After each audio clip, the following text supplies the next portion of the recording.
Okay dear student, आज हम start करते हैं फंक्शन। इससे पहली वीडियो में हमने रिलेशन पूरा डिटेल में पढ़ा है। रिलेशन के दो वीडियो हैं, दो पार्ट में हैं, तो आप उन दोनों को एक बार फिर से देख लेंगे, रिवाइज कर लेंगे, क्योंकि फंक्शन भी आपका वन काइंड ऑफ रिलेशन ही है। रिलेशन को अगर हम एक स्पेशल टाइप की डिफाइन कर दें तो वो मेरा फंक्शन बन जाएगा। जैसे हमने रिलेशन में क्या था, रिलेशन को एक बार रिवाइज कर लेते थे कि रिलेशन क्या था। मान लेते हैं दो सेट मेरे पास है, ए एंड बी, दो सेट हैं, तो elements of A related to elements of B by the given definition. तो हमने देखा कि भाई रिलेशन होगा, ए से बी में एलिमेंट रिलेटेड होंगे, तो हमने रिलेशन को चेक किया था कौन सा रिलेशन होगा। आइडेंटिटी रिलेशन होगा, यूनिवर्सल रिलेशन होगा, वाइड रिलेशन होगा, एम्प्टी वाइड या नल रिलेशन होगा। फिर हमने रिफ्लेक्सिव चेक किया था, सिमेट्रिक चेक किया था, ट्रांजिटिविटी चेक की थी, और हमने ये बताया था कि भाई इक्विवेलेंस रिलेशन क्या होते हैं, इक्विवेलेंस क्लास फाइंड आउट की थी। ये सब हमने उन दो वीडियोस में डिटेल में पूरा किया था। इससे रिलेटेड कुछ क्वेश्चंस भी किए थे। तो हम आगे एक्सटेंड करते हैं रिलेशन को, और हम देखते हैं कि रिलेशन कब आपका फंक्शन बन जाता है। तो हम यहाँ फंक्शन स्टार्ट करते हैं अपना। तो मेरा है फंक्शन। यहाँ भी हम थोड़ा सा वही देखते हैं, है रिलेशन ही एक तरीके से। देखो मान लेते हैं ये मेरे पास एक सेट ए है, ये मेरे पास एक सेट बी है। ये इसके एलिमेंट को हम x से लिखते हैं, और इसकी जो f इमेज होगी इसे हम f ऑफ x से लिख देते हैं। तो हम लिख देते हैं कि let a and b are two non empty set, non empty sets, non empty set. A function, then the function, a function f from a to b, a to b is a rule, is a rule or method, is a rule or method which associate, ये मैं proper definition आपको बता रहा हूँ, which associates, it associate elements of set A to the elements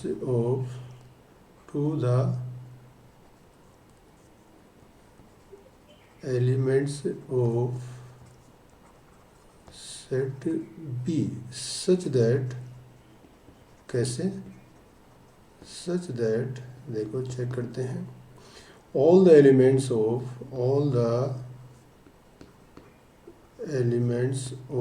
set A are associated with elements of set B. एक तो ये रहेगी बात। सेकंड ये रहेगा कि second an element of A, an element of set A uniquely, यानी associated to a unique element in set B. An element of set A associate to a unique element of set। ये एक proper definition मेरी बनती है। इसका मतलब क्या है कि मान लेते हैं a एंड b आर दो नॉन एम्प्टी सेट्स मेरे पास है, then a function f from set a to set b is a rule और ए मेथड और ए कॉरस्पोंडेंस बोल देते हैं, which associate elements of set A to the element of set B such that all the elements of set A are associated with the elements of set B। और एक दूसरी condition ये रहेगी कि an element of set A is associated to a unique element of B। इसे हम दूसरे तरीके से ये भी लिख सकते हैं कि अगर यहाँ मैं इसे दूसरे तरीके से लिख देता हूँ, जैसे special if F such that A to B, इसका मतलब क्या है, इसे हम पढ़ेंगे function F from A to B. Sometimes हम ऐसे भी लिख देते हैं इसे कि एफ, ये सॉरी यहाँ ये लिख देते हैं ए एफ बी, ये नोटेशन है। इसका मतलब है a function F from set A to B. हम दूसरे वर्ड्स में कुछ इसे भी लिख देते कि if each and every element of set A is यानी मैप्ड और associate with unique element of set B. Each and every element of set A, ऐसे भी लिख सकते हैं हम यहाँ से, दूसरे तरीके से भी लिख सकते हैं each and every elements of set A having the unique or identical mapping, और इमेज भी लिख सकते हैं, इमेज इन सेट बी। ये भी आपकी डेफिनेशन क्या रहेगी, ये भी आपका सेट का डेफिनेशन रहेगा। ठीक है, तो ये तो स्टैंडर्ड डेफिनेशन है। ठीक है, सबसे पहले डेफिनेशन मेरी क्लियर होनी चाहिए। क्या डेफिनेशन है कि दो नॉन एम्प्टी सेट कोई आपके पास है ए एंड बी, तो कैसे, if each and every element of set A having the unique और identical image in set B, और रिप्रेजेंटेशन क्या रहेगा, यही बताया है कि हम कैसे लिख देंगे, F such that A to B, ये स्टैंडर्ड आपका रिप्रेजेंटेशन रहेगा। ठीक है, इसका मतलब है function F from set A to set B. अब देखते हैं इसका डोमेन और रेंज क्या होगा। वैसे तो हमने 11th क्लास में ये सब चीज़ें पढ़ी थी, 11th क्लास में डिटेल में बताया था how to find out the domain and range of the function, but यहाँ मैं एक बार फिर से रिवाइज करूँगा क्योंकि ये रिवाइज करना ज़रूरी है। तो डोमेन क्या होगा, डोमेन ऑफ फंक्शन, तो देखिए चेक कीजिए, मान लेते हैं ये फंक्शन मेरे पास है F such that A to B. इसका मतलब क्या हुआ, F defined from set A to B. तो यहाँ जो सेट ए है इसे बोलते हैं डोमेन, डोमेन ऑफ एफ, और सिंपली लिख देते हैं D O M of F is equal to set A. ये मेरा क्या है, ये मेरा है डोमेन ऑफ ए। और ये जो सेट बी है इसे बोलते हैं कोडोमेन, कोडोमेन ऑफ एफ। इसका मतलब क्या होता है, कोडोम, ऐसे लिख देते हैं codomain of is equal to set B. ये मेरा है codomain of function F is equal to set B. तो ए क्या होगा आपका, डोमेन होगा, और बी क्या होगा आपका, कोडोमेन होगा। ठीक है नहीं, अब हम यहाँ देखते हैं रेंज क्या होगी। तो रेंज कैसे फाइंड आउट करेंगे देखते हैं। तो रेंज निकालने के लिए हम क्या करते हैं, देखिए रेंज ऑफ फंक्शन एफ, तो रेंज की बात करते हैं। रेंज क्या बनेगा आपका, रेंज आपका इस तरह से बनेगा कि भाई क्या कौन कौन से एलिमेंट होंगे, मान लेते हैं, देखें कुछ मैं एक छोटा सा यहाँ सेट लेता हूँ। ये सेट ए है मेरे पास, ये मेरे पास बी है, ये ए है, ये कोई फंक्शन है मेरे पास एफ। तो यहाँ मैंने कहा 1 2 3 4, ये आपका हो गया 5 9 11 17 18, क्लियर। तो हमने कहा कि 1 मैप्ड 5, क्लियर, 2 मैप्ड 11, 3 मैप्ड 9 और 4 मैप्ड 17। इसका मतलब क्या है, देखो है तो एक तरह से रिलेशन ही है। अगर आपने रिलेशन क्लियर है तो ये भी रिलेशन है, एलिमेंट ऑफ ए है नी related to the element of set B. ये बी सेट है मेरा, ये ए सेट है मेरा, तो ए का एलिमेंट किससे रिलेटेड है, 5 से। अगर मैं रिलेशन की बात करूँ तो यहाँ कैसे लिखूँगा, 1 रिलेटेड टू 5, और यहाँ कैसे लिखूँगा 2 related to 11, 3 related to 9, 4 related to, अगर हम चेक करें यहाँ ठीक से दिस वन, तो है तो रिलेशन ही एक तरीके। बट ये रिलेशन स्पेशल टाइप का, इसमें क्या है, each and every element of set A having the unique image, each and every element, हर एक एलिमेंट का क्या है, यूनिक इमेज है, आइडेंटिटिकल इमेज है, कोई भी एक एलिमेंट की दो इमेज पॉसिबल नहीं है। तो या फिर अगर मैं फंक्शन की बात करूँ तो हम कैसे लिख देंगे, इसे लिख देंगे मैप ऑफ, यानी कि image of the element of set A, यानी कि one image of one is equal to 5। तो इसलिए लिख देंगे इमेज या mapping, image of one, image of element one को हम ऐसे लिख देते हैं, image of one is equal to कितना है, 5।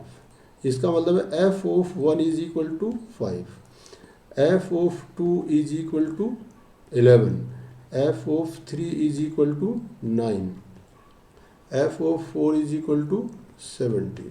ठीक है, तो ये क्या है, image of one is equal to 5, image of या mapping of one is equal to 5, या mapping of one under F, ऐसे भी पढ़ लेते हैं। ये सब पढ़ने के तरीके, इसमें कोई कन्फ्यूज़न नहीं होना चाहिए। तो image of one is equal to 5, image of two is equal to 11, image of three is 9, image 4 is 17 and so on. और यहीं से अगर मैं देखूँ 5 क्या है, यहाँ ये तो हमारा इमेज ऑफ वन, हमने चेक किया कि ये इमेज ऑफ 1 और 5 है। अगर मैं कहूँ कि प्री इमेज ऑफ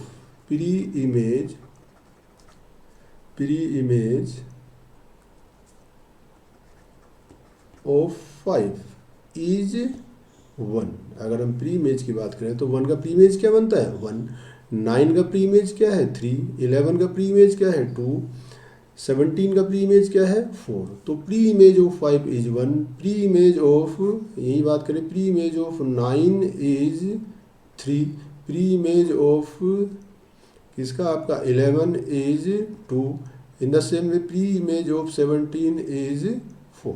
इसे हम प्री इमेज बोलते हैं। ठीक है, अब देखिए रेंज कैसे लिखते हैं। तो रेंज क्या होगी, range is the elements of the set B, यानी elements of the set B या elements of the codomain which having the pre image in set A. उन सारे एलिमेंट्स का सेट या वो सारे एलिमेंट्स रेंज को रिप्रेजेंट करेंगे कोडोमेन के, जिनकी प्री इमेज एग्जिस्ट करेगी, या वो किसी ना किसी सेट ए के एलिमेंट्स की इमेज होगा। क्लियर। तो रेंज कैसे लिखेंगे, इसका रेंज क्या बनेगा, देखिए। तो रेंज ऑफ, अगर मैं यहाँ बात करूँ तो रेंज ऑफ एफ क्या बना मेरा यहाँ, तो रेंज ऑफ एफ मेरा आएगा, range of F is equal to, बताइए क्या बनेगा, 5 का प्री इमेज है, बिल्कुल है, 9 का प्री इमेज एग्जिस्ट करता है, बिल्कुल करता है, 11 का प्री इमेज भी एग्जिस्ट करता है, 17 का भी करता है, बस 18 नहीं होगा। और रेंज जो होगी हमेशा क्या होगा आपका, वो आपका कोडोमेन का सबसेट होगा, यानी कि बी का सबसेट होगा। Range of any function is always subset और इक्वल ऑफ कोडोमेन। तो यहाँ क्या है, कोडोमेन कितना था, 5, 9, 11, 17 एंड 18, और इसका रेंज क्या बना, 5, 9, 11 एंड 17 ओनली। तो range is always subset of codomain of function.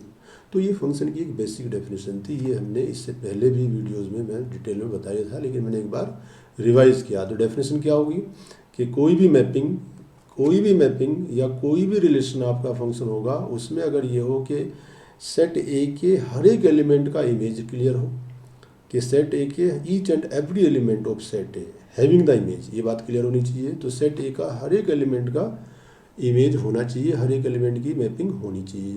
किस में होनी चाहिए, सेट बी में। और वो कैसी होनी चाहिए, वो यूनिक होनी चाहिए, आइडेंटिटिकल होनी चाहिए, यानी कि सेट ए का एक एलिमेंट मोर देन 1 इमेज नहीं रख सकता। अगर ऐसा है तो वो रिलेशन तो पॉसिबल है, बट वो फंक्शन नहीं होगा। ये मेरी फंक्शन की डेफिनेशन है कि each and every element of set A having the unique image in set B. Set A जो होगा वो हमारा डोमेन माना जाता है, जिस पर फंक्शन डिफाइंड होगा, function F defined from A to B. तो ए इज द डोमेन और B is the codomain, और बी के वो एलिमेंट जिनकी प्री इमेज एग्जिस्ट करती है उन्हें हम रेंज बोलते हैं। क्लियर। ये मेरा फंक्शन की डेफिनेशन हुई। अब हम देखते हैं कि कुछ फंक्शन, पहले भी चेक कर लेते हैं कोई फंक्शन है या नहीं है, और है तो हमने इससे पहले भी कुछ एक स्टैंडर्ड फंक्शन जो होते हैं, कुछ यूजफुल फंक्शन जिन्हें हम डेली उसमें यूज करते हैं, उन्हें देखें। सम frequently used real functions।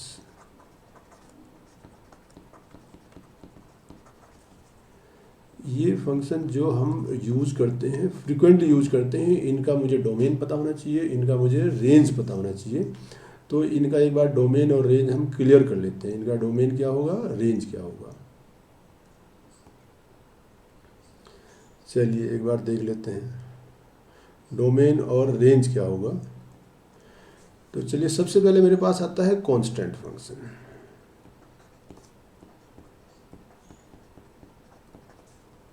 तो कांस्टेंट फंक्शन क्या होता है, ये देखिए।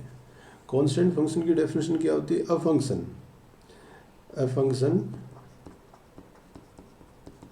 F such that A to B is said to be constant function।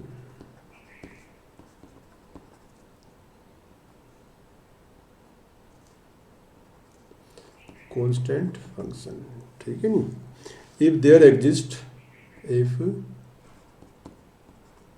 Exist a real number K, there exist a real number K such that, ये आ जाएगा आपका F of x is equal to K for all X belongs to A. ये definition बन जाती है मेरी। ये डेफिनेशन है मेरा किसका, ये डेफिनेशन मेरी कांस्टेंट फंक्शन की डेफिनेशन है, ठीक है नी।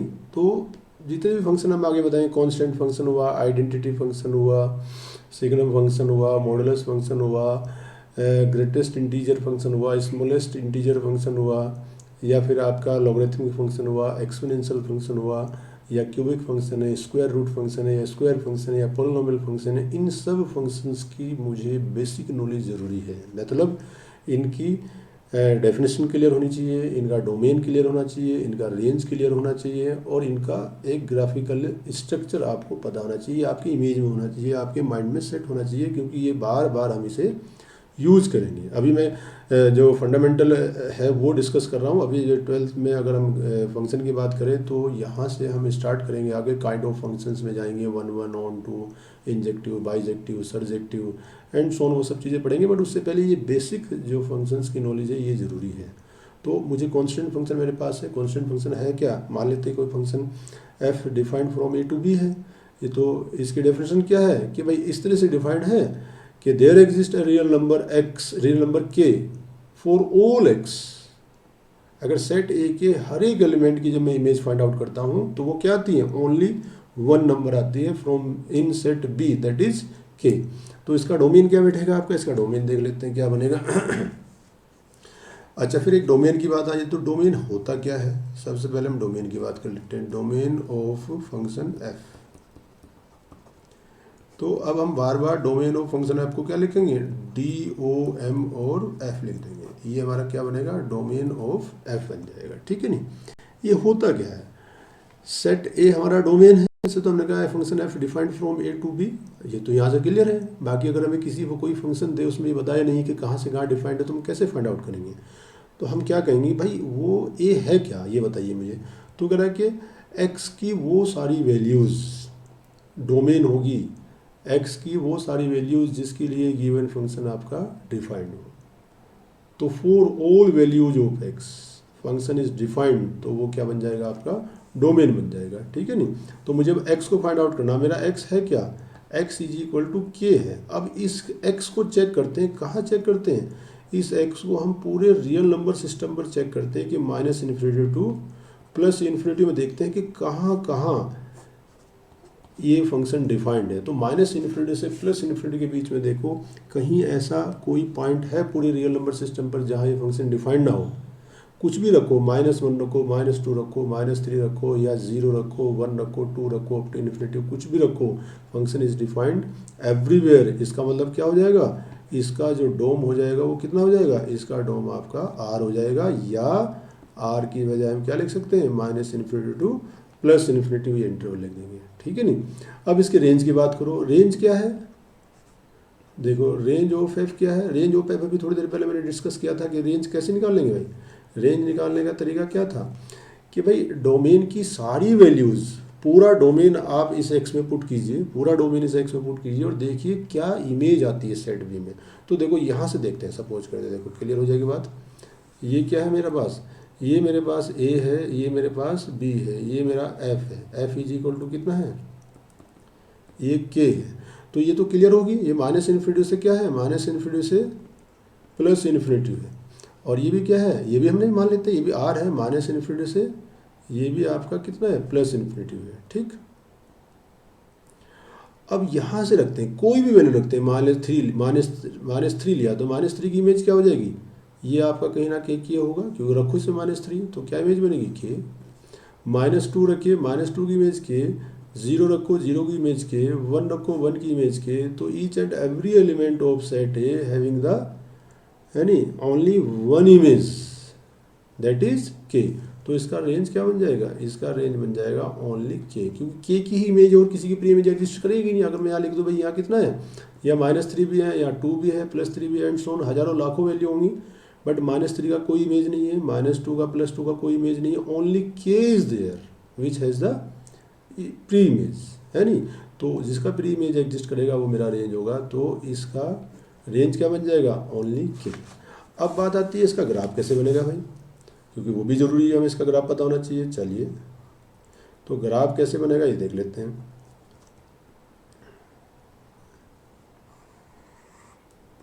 ये मेरे पास एक्स वाई सिस्टम है, ये मेरा एक्स है, ये मेरा वाई है, ठीक। तो चलिए इसका ग्राफ डिस्कस करते हैं। तो ग्राफ के लिए वही है कि भाई हम देख लेते हैं, ये क्या है मेरा इमेज एक्स, किसका ग्राफ बनाना, मुझे F of x is equal to K का ग्राफ बनाना है। बहुत आसान सी बात है, कहाँ से स्टार्ट करेंगे, पूरा डोमेन इसमें पुट करेंगे। तो जीरो पर वैल्यू क्या होगी, के, बिल्कुल सही है। वन पर ये मान लेते हैं वन है, ये मान लेते हैं टू है, ये मान लेते हैं थ्री है, ये आपका माइनस वन है, ये आपका माइनस टू है, ये आपका माइनस थ्री एंड सोन। तो वन पर वैल्यू क्या होगी के, टू पर वैल्यू क्या होगी के, थ्री पर वैल्यू क्या होगी के, कुछ भी रखेंगे वैल्यू क्या आएगी, के आएगी। ये कब आएगी, जब के इज, अगर के पॉजिटिव है, अगर के आपका आएगा के ग्रेटर देन जीरो, ये बता देगा अगर के ग्रेटर देन जीरो है तो ये आएगा। और अगर कहीं के लेस देन जीरो है तो फिर के आपका यहाँ बन जाएगा। ये कब बन जाएगा, when K less than zero. तो सॉल्यूशन ग्राफ क्या आएगा, parallel to x axis, above the x axis if K is positive, और parallel to x axis below the x axis if K is less than zero. तो ये मेरा constant function होगा, ठीक है। तो मुझे क्या करना है, इसकी डोमेन, इसका रेंज और इसका स्ट्रक्चर क्लियर होना चाहिए, क्लियर। चलिए नेक्स्ट आपका आता है मेरा आइडेंटिटी फंक्शन आ जाएगा। तो आइडेंटिटी फंक्शन क्या कहता है, देखिए आइडेंटिटी कि कोई फंक्शन इस तरह से डिफाइंड है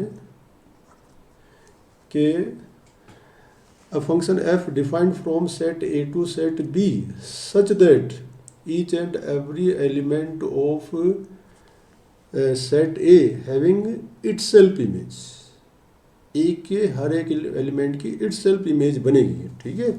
उसकी इमेज क्या होगी, itself इमेज होगी। इसे हम क्या कर देंगे, इसे हम आइडेंटिटी फंक्शन बोल देंगे। मतलब देखो किस तरह की सिचुएशन है, इस तरह से बनेगा कि f of x is equal to x.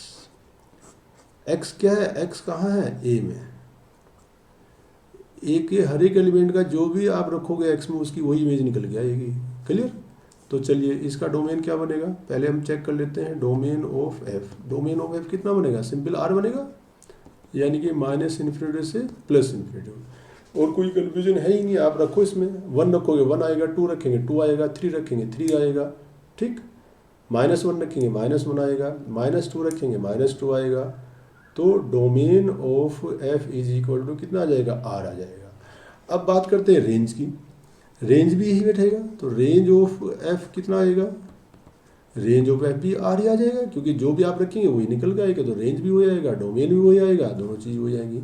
इसका ग्राफ कैसे बनेगा ये चेक कर लेते हैं। चलिए जीरो पर वैल्यू कितनी आएगी, जीरो। वन पर कितनी आएगी, आपका वन आ जाएगा, ये आएगा, 2 पर कितना आएगा 2 आएगा, 3 पर कितना आएगा 3 आएगा। तो इस तरीके से हमारी ये निकल जाएगा। और अगर आप नेगेटिव में जाएंगे तो नेगेटिव आएगा। तो इस तरह से हमारा ये फंक्शन निकल जाएगा। क्लियर? ये मेरा क्या हो जाएगा, ये मेरा आइडेंटिटी फंक्शन हो जाएगा। क्लियर है? अब आइडेंटिटी फंक्शन के बाद आता है मेरा मॉडुलस फंक्शन। मैं जल्दी जल्दी से यहाँ से सबको एक बार रिवाइज करा देता हूँ। वैसे तो ये पहले सब पढ़ के आना चाहिए आपको, बट उससे एक बार रिवाइज कर देते हैं, फिर फंक्शन आपको क्लियरली बहुत अच्छे से समझ में आ जाएगा, फिर कोई कन्फ्यूजन नहीं होगा। तो चलिए बताइए मुझे मॉडुलस फंक्शन क्या होता है। तो मॉडुलस फंक्शन की डेफिनेशन क्या होती है, डेफिनेशन भी सबकी पता होना चाहिए। कई बार आपसे कह देता है कि आइडेंटिटी फंक्शन है, तो आपको आइडेंटिटी फंक्शन पता होना चाहिए कि एक ऐसा फंक्शन होता है जिसकी है नी इमेज जो होती है, image of the elements itself आती है। एक्स का इमेज एक्स आएगा, 1 का इमेज 1 आएगा, 2 का इमेज 2 आएगा, 3 का इमेज 3 आएगा। मॉडुलस फंक्शन क्या कहता है कि इमेज ऑफ निगेटिव और पॉजिटिव इटसेल्फ आएगी, बट क्या आएगी हमेशा पॉजिटिव आएगी। तो mod of x is equal F x is equal to modulus of F x आएगा। अब मॉडुलस हमेशा क्या देगा, पॉजिटिव वैल्यू देगा। कैसे देता है ये भी चेक कर लेते हैं। इसकी एक डेफिनेशन होती है -x when x less than 0 और +x when x greater than 0। ये मॉडुलस फंक्शन की डेफिनेशन होती है। ठीक है नहीं? अब इसका डोमेन चेक करते हैं। डोमेन की डेफिनेशन मैंने बताई थी। डोमेन की डेफिनेशन बिल्कुल क्लियर होनी चाहिए कि डोमेन x की वो सारी वैल्यू होगी जिसके लिए ये फंक्शन आपका डिफाइंड होगा। तो हम कहाँ से स्टार्ट करते हैं, हमेशा 0 से स्टार्ट करते हैं कि भाई 0 रखते हैं इसमें 0 के बाद 1 रखते हैं, 2 रखते हैं, 3 रखते हैं, अप टू प्लस इन्फिनिटी हो जाते हैं। देखते हैं कोई ऐसा पॉइंट तो एग्जिस्ट नहीं करता जहाँ ये फंक्शन डिफाइंड ना हो।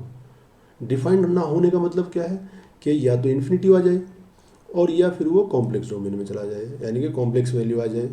हमने रियल डोमेन की बात कर रहे हैं, तो रियल डोमेन का मतलब है इनफाइनाइट ना हो और वो कॉम्प्लेक्स ना बने। तो मॉडुलस एक्स में हम 0 से प्लस इन्फिनिटी या 0 से माइनस इन्फिनिटी, यानी कि पूरा रियल नंबर सिस्टम यहाँ पुट करते हैं और देखते हैं क्या कहीं ऐसी सिचुएशन बनती है जहाँ ये फंक्शन डिफाइंड ना हो। तो ऐसा कोई पॉइंट नहीं है। इसका मतलब क्या हुआ, इसका मतलब ये हुआ कि डोम ऑफ दिस फंक्शन क्या बनेगा, domain of F is equal to आपका आ जाएगा, डोम ऑफ एफ आपका आ जाएगा आर। क्लियर है बात? यानी कि -इन्फिनिटी से प्लस आर लिखो या -इन्फिनिटी से प्लस इन्फिनिटी। अब बात करते हैं रेंज क्या बनेगी। रेंज क्या बनेगी देख लेते हैं। रेंज क्या है, रेंज क्या है कि जब हम डोमेन को इस फंक्शन में पुट करते हैं, जब डोमेन को इस फंक्शन में पुट करते हैं तो देखते हैं कि इन डोमेन के एलिमेंट्स की मैपिंग क्या आती है, इमेज क्या बनती है। तो जो जो एलिमेंट्स इनकी मैपिंग बनेगी, इमेज बनेगी जिन एलिमेंट्स पे, वो सब क्या हो जाएंगे, रेंज हो जाएंगे। तो आपने 0 रखा, 0 पर 0 आएगा, ठीक है। 1 रखो तो 1 ही आएगा, 2 रखेंगे 2 आएगा, 3 रखेंगे 3 आएगा। तो 0 से आगे जैसे जैसे रखते जाएंगे वही सारे एलिमेंट आइडेंटिटी फंक्शन की तरह ये वर्क करता रहेगा। बट जब हम -1 रखेंगे तो -1 रखें, चलिए देखते हैं -1 की डेफिनेशन क्या है। -1 की वैल्यू बताइए क्या होगा। तो -1 ये है क्या, -1 इज लेस देन 0। तो लेस देन 0 के लिए ये फंक्शन बनेगा। x कितना है -1 और ये कितना है -1 इज इक्वल टू कितना आएगा, +1 आ जाएगा। ऐसे ही करके हम -3 रखो, -3 क्या है आपका, -3 लेस देन 0, तो ये फंक्शन बैठेगा आपका। तो माइनस और -3 आ जाएगा, तो ये कितना आ जाएगा, +3। इसलिए हम कह देते हैं कि मॉडुलस हमेशा क्या देता है, पॉजिटिव वैल्यू देता है। +3 के लिए तो पॉजिटिव देगा ही देगा। +3 के लिए कितना आएगा, अगर मैं +3 की बात करूँ यहाँ से, तो +3 की वैल्यू कितनी आएगी, +3 कहाँ एग्जिस्ट करता है इसमें, क्योंकि ग्रेटर देन 0 है तो +3 आएगा, तो +3 आ जाएगा। तो -3 की वैल्यू वही आएगी, +3 की भी आएगी। तो इसका मतलब क्या है, वैल्यू क्या आएगी, वैल्यू आप ठीक से देखें तो 0 आएगा, 0 से लेकर इन्फिनिटी तक आएगा। 0 पे 0 आएगा, बाकी नेगेटिव वैल्यू नहीं आएगी। नेगेटिव वैल्यू हमेशा क्या बन जाएगी आपकी, पॉजिटिव वैल्यू बन जाएगी। अब इसका ग्राफ कैसे बनेगा, तो डोमेन क्या हुई आपकी, डोमेन आपकी -इन्फिनिटी से प्लस इन्फिनिटी, यानी कि r हो गया, और इसे हम ये भी लिख देते हैं r+, ठीक है। r+ ऊपर लगा देते हैं यहाँ, ये हम r+ लिख देते हैं, यानी कि पॉजिटिव रियल नंबर सिस्टम पूरा। अब इसका हम देखते हैं कि भाई इसका ग्राफ कैसा बनेगा। तो ग्राफ कैसे बनेगा देखते हैं। तो graph of modulus function, graph का मतलब क्या है कि इस फंक्शन में डोमेन पुट कर दो बस, और कुछ नहीं करना। ये आपका x है, तो जब हम यहाँ चलेंगे ये मेरा 1 हो गया, ये मेरा 2 है, ये मेरा 3 है, ये मेरा 4 है। कुछ एक पॉइंट रख लिया करो, ज़्यादा नहीं, बस एक स्ट्रक्चर आपको पता होना चाहिए। -2 है, ये मेरा -3 है, ये मेरा -4 है, ये 1 है, ये 2 है, ये आपका 3 है, ये -1 है, ये मेरा -2। इस तरह से कुछ एक पॉइंट रख लिया करो, ठीक। तो क्या बनेगा अगर आप देखते हैं,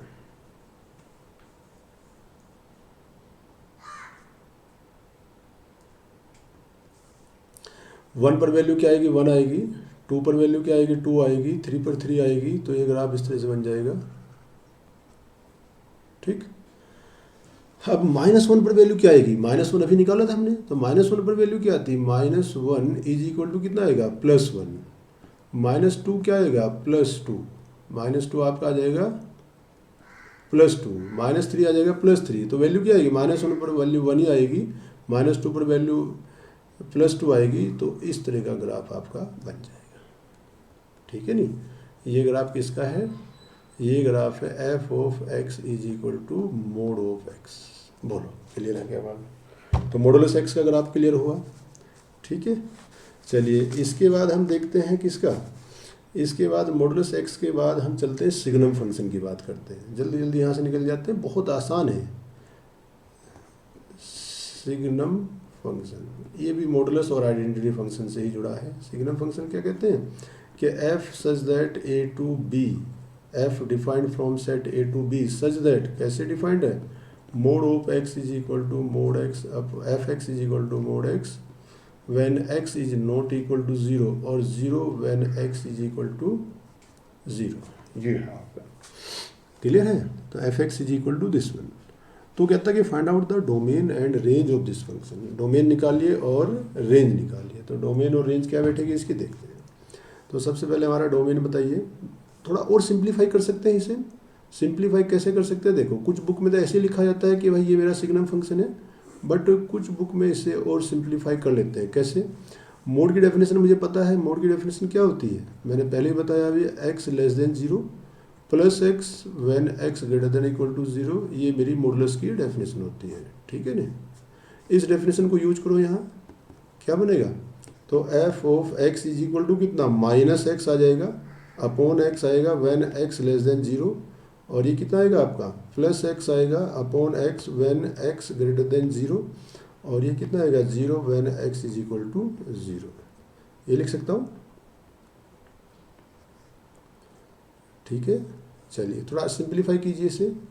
तो ये बन जाएगा F x is equal to कितना आएगा, एक्स एक्स कैंसिल हो जाएगा, तो -1 x लेस देन 0, 0 को मैं बीच में लिख देता हूँ, x greater than equal to 0, और ये आएगा आपका +1 व्हेन x ग्रेटर देन 0। तो ये भी मेरा सिग्नम फंक्शन ही होता है, इसे कहो या इसे कहो, बात एक ही है। ये क्या है, x लेस देन 0 वैल्यू क्या है, -1, 0 पर 0 है, और x ग्रेटर देन 0 पर क्या है, +1। ये भी सिग्नम फंक्शन ही है। तो इस सिग्नम फंक्शन का डोमेन क्या बैठेगा ये देख लेते हैं। तो सिग्नम फंक्शन का डोमेन ऑफ f कितना आएगा। तो डोमेन तो मुझे लगता है कि लेस देन 0 पर भी डिफाइंड एवरीवेयर है, ग्रेटर देन 0 पर भी डिफाइंड एवरीवेयर है, और एग्जैक्टली 0 पर भी है। तो डोमेन तो इसका बैठेगा मेरा R। और इसकी रेंज क्या होगी, तो रेंज चेक कर लेते हैं। रेंज ऑफ f कितना आ जाएगा, रेंज ऑफ f आपका ये आ जाएगा, range of f x less then, अगर मैं लेस देन 0 पर कोई भी वैल्यू पुट करता हूँ x की, तो उसकी इमेज क्या बनेगी, -1 ओनली। अगर ग्रेटर देन 0 कोई भी वैल्यू पुट करता हूँ इस फंक्शन में, तो उसका वैल्यू क्या निकल के आएगा, या इमेज क्या बनेगा, +1, और 0 रखता हूँ तो 0। तो रेंज में ओनली 3 एलिमेंट आपके एग्जिस्ट करेंगे, -1, 0 और +1। चेक कीजिए। तो रेंज इज -1, 0 एंड +1। हाँ, कुछ स्टूडेंट इस चीज़ को ऐसे लिख देते हैं, -1, 0 और +1। ये बिल्कुल गलत है। ये सेट है, इसका मतलब क्या है, इस सेट में कितने एलिमेंट्स हैं, ओनली 3 एलिमेंट्स देयर है, -1, 0 एंड +1। बट ये क्या है, एक इंटरवल है। पहली बात तो ये इंटरवल गलत ही है, बट इस इंटरवल में लिखोगे तो इसका मतलब होता है -1 से +1 हर एक एलिमेंट जो पॉसिबल नहीं है, तो इस तरह का रिप्रेजेंटेशन आप नहीं देंगे, इस तरह से आप रिप्रेजेंट करेंगे।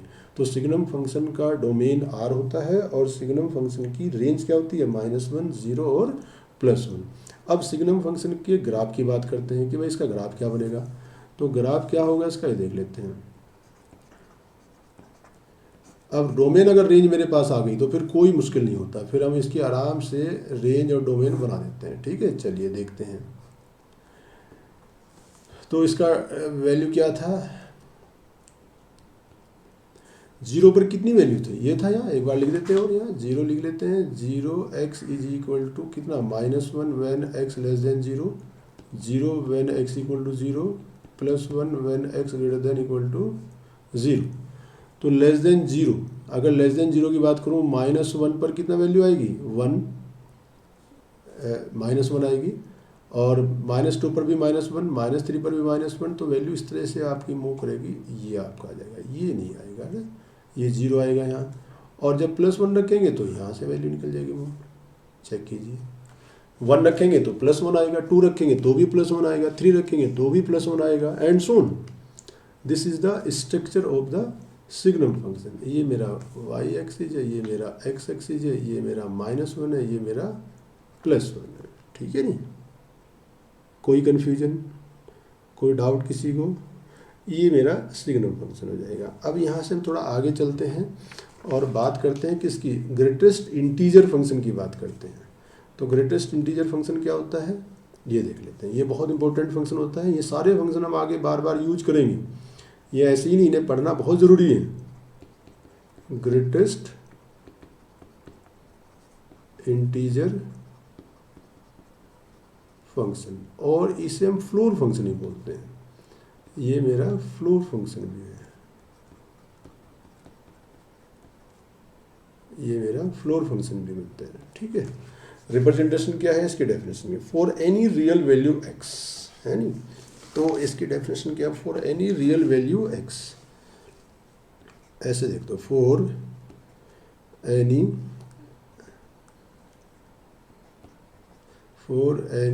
Real value x, denoted by, इसे डिनोट कैसे करते हैं देखते हैं, denoted by mode of x, है ना। ये क्या है, देखो फ्लोर फंक्शन है, इसका मतलब नीचे से हम ये खाली छोड़ देंगे, नीचे वाला लिखते हैं, सिर्फ ऊपर वाला लिखते हैं, इसे फ्लोर फंक्शन बोलते हैं। तो ये सिंपली हम यहाँ से ऐसे लिख देते हैं कि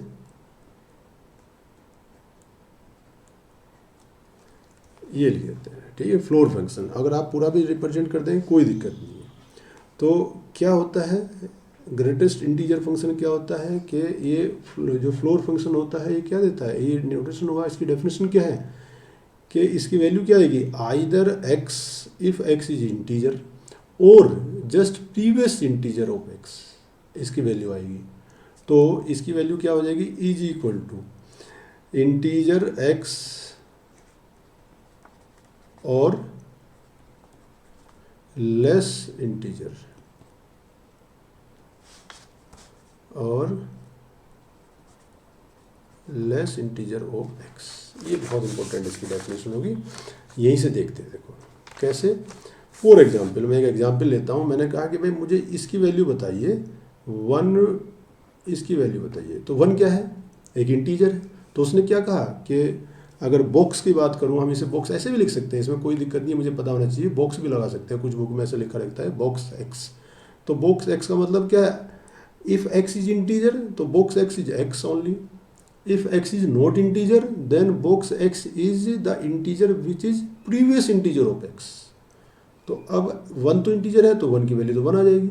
अगर मैं कहूँ 1.5 बताइए 1.5 की क्या वैल्यू होगी, तो 1.5 क्या है, ये इंटीजर नहीं है, बट इससे प्रीवियस इंटीजर, इससे प्रीवियस इंटीजर कौन है, प्रीवियस इंटीजर का मतलब है कि इस नंबर को जो आपको लिखा है x, इस नंबर को रियल नंबर सिस्टम पर, नंबर लाइन सिस्टम पर रिप्रेजेंट कर लो, और वहाँ से जो लेफ्ट, इसके जो लेफ्ट मोस्ट इंटीजर होगा वो आपका आंसर आ जाएगा। तो जैसे अगर मैं यहाँ की बात करूँ तो ये मेरा 0 है, ये मेरा 1 है, ये मेरा 2 है, ये मेरा -1 है, ये मेरा -2 है। तो 1.5 कहाँ होगा, यहाँ होगा नहीं होगा, +1.5 यहाँ होगा। तो इसके लेफ्ट में कौन है, इसके लेफ्ट में इंटीजर कौन है, 1 है, तो इसकी वैल्यू 1 आ जाएगी। क्लियर है।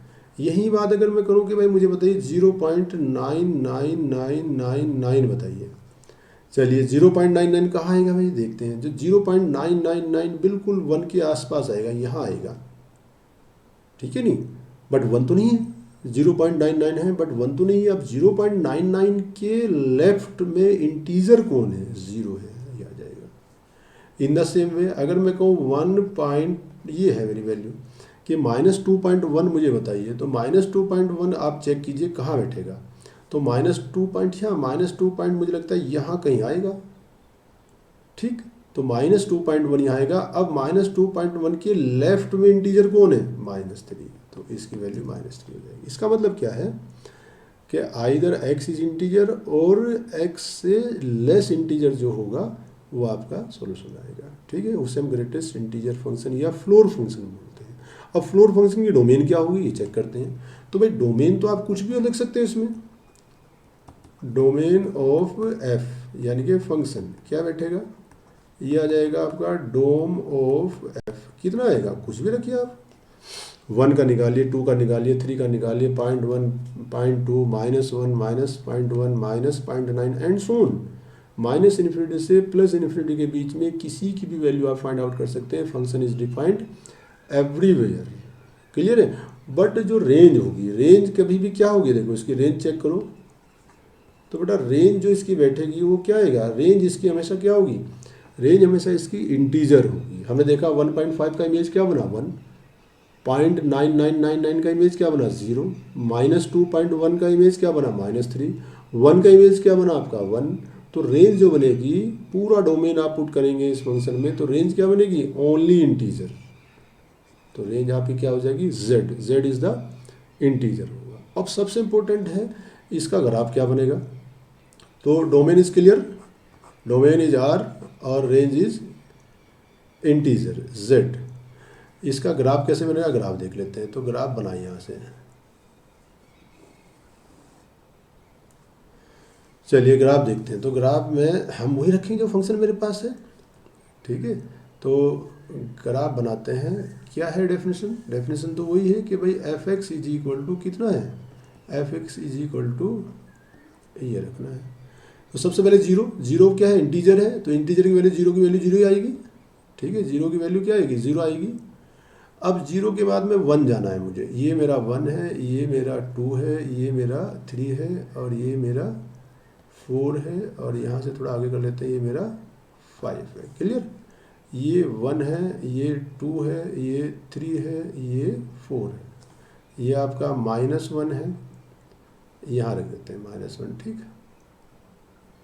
ये आपका -2 है, ये आपका -3 है, एंड सो ऑन हियर -1, ये आपका -2, ये आपका इस तरह से आप एक 2 डायमेंशनल प्लेन सिस्टम बना लेंगे। अब इस फंक्शन को हम ड्रा करते हैं। तो देखिए सबसे पहले हम 0 रखते हैं, 0 पर क्या बनेगा, ऑब्वियसली 0 इज द इंटीजर, तो वैल्यू क्या आएगी, 0 ही आएगी, क्लियर है। तो वैल्यू क्या आएगी आपकी, 0 ही आएगी, तो वैल्यू 0 आया। अब हम रखते हैं 0.5 रखते हैं, तो वैल्यू कितनी आएगी, 0 ही आएगी। 0.1 रखो, 0.2 रखो, 0.5 तक कुछ भी रखो, वैल्यू क्या आएगी, 0 ही आएगी। जैसे ही आप 1 रखेंगे तो 1 जंप कर जाएगा और ये वैल्यू कितनी आएगी, यहाँ आ जाएगी, क्लियर। ये कितना आ जाएगा आपका, 1 पर आ जाएगा। यहाँ 1 नहीं आएगा, 1 नहीं आएगा, 1 तो आएगा नहीं वैल्यू, ये 0 तक आएगी। जैसे ही 1 पर आएगी तो 1 पर वैल्यू क्या आएगी, यहाँ तक। 1.1 रखो, 1.2 रखो, 3, 4, 5, 6, 1.99 तक वैल्यू क्या रहेगी, 1 रहेगी। बट जैसे ही 2 आएगा वैल्यू जंप कर जाएगी, यहाँ तक आ जाएगी। जैसे ही 3 आएगा वैल्यू जंप कर जाएगी, यहाँ आ जाएगी। जैसे ही 4 आएगी वैल्यू जंप कर जाएगी, ये आ जाएगा, क्लियर।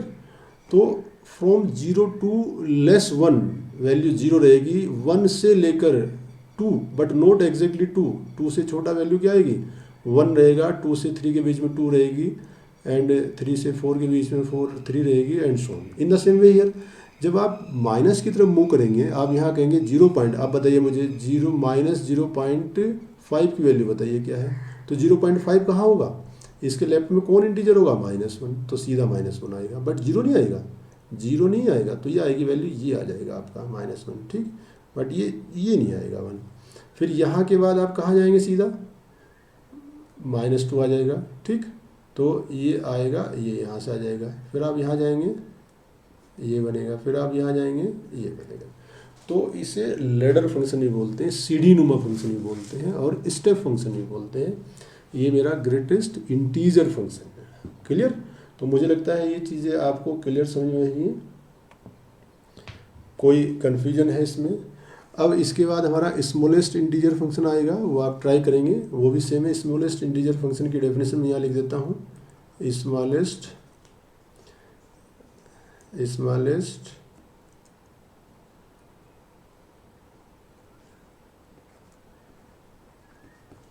Integer function. तो स्मॉलेस्ट इंटीजर फंक्शन क्या है, इसे हम सीलिंग फंक्शन ही बोलते हैं। सीलिंग फंक्शन, इसका नोटेशन क्या होता है? इसका नोटेशन होता है ये वाला, ठीक है नहीं। और इसकी डेफिनेशन क्या होती है ये देख लेते हैं। इसकी डेफिनेशन जो होती है वो ये है कि भाई यहाँ तो हमने देखो ग्रेटेस्ट इंटीजर फंक्शन में क्या था कि जो भी x है, इसका मतलब है कि आइदर इंटीजर x और, अगर इंटीजर नहीं है, और ग्रेटर इंटीजर, ठीक है। तो ये सीलिंग फंक्शन होता है। मतलब क्या हुआ, वहाँ हम क्या देखते थे कि भाई जो भी नंबर x में बॉक्स में है, अगर वो इंटीजर है तो एज इट इज आ जाएगा। यहाँ भी वही बात है, ग्रेटेस्ट इंटीजर फंक्शन हो या स्मॉलेस्ट इंटीजर फंक्शन हो, अगर बॉक्स के अंदर आपका इंटीजर है तो एज इट इज आ जाएगा। उसने कहा कि इंटीजर x, और यहाँ स्मॉलेस्ट में क्या है या सीलिंग फंक्शन में क्या है कि वहाँ तो क्या था कि नंबर सिस्टम पर, नंबर लाइन पर उस नंबर को रिप्रेजेंट कीजिए, और उस नंबर के लेफ्ट साइड में आप चेक कीजिए जो भी इंटीजर है वो आपका आंसर आ जाएगा। बट सीलिंग फंक्शन में थोड़ा अलग हो जाएगा कि जो उसके राइट साइड में होगा, यानी कि ग्रेटर होगा। जैसे फॉर एग्जांपल मैंने यहाँ लिया कि भाई ये मेरा फंक्शन क्या है, 2 की बात करते हैं, तो 2 इज इंटीजर, आंसर इज 2। अब देखिए 2.1, अब 2.1 को चलो नंबर लाइन पर यहाँ रिप्रेजेंट कीजिए इसे, तो ये मेरा 0 है, ये मेरा 1 है, ये मेरा 2 है, ये मेरा 3 है। 2.1 यहाँ आएगा कहीं, ठीक है नहीं, ये 2.1 होगा। तो 2.1 के लेफ्ट में अगर चेक करेंगे हम तो ग्रेटेस्ट इंटीजर फंक्शन होगा, और राइट में करेंगे तो स्मॉलेस्ट इंटीजर फंक्शन होगा। तो इसका मतलब ये कितना आ जाएगा, 3 आ जाएगा। यही बात करते हैं -1.5, तो -1.5 कहाँ आएगा, चेक कीजिए, ये मेरा 1 है, ये मेरा -2 है, तो ये यहाँ आएगा आपका 1.5। इसके राइट में वैल्यू चेक कीजिए, इसके राइट में कौन है, -1, तो इसका वैल्यू कितना आ जाएगी, -1 जाएगी, ठीक है नहीं। वैल्यू यहाँ भी आएगी, डोमेन यहाँ भी वैसी रहेगी। डोमेन कितना रहेगा इसका, तो domain of f is equal to r रहेगा, और रेंज आपका यहाँ भी वही रहना है, range of f is equal to z रहेगा।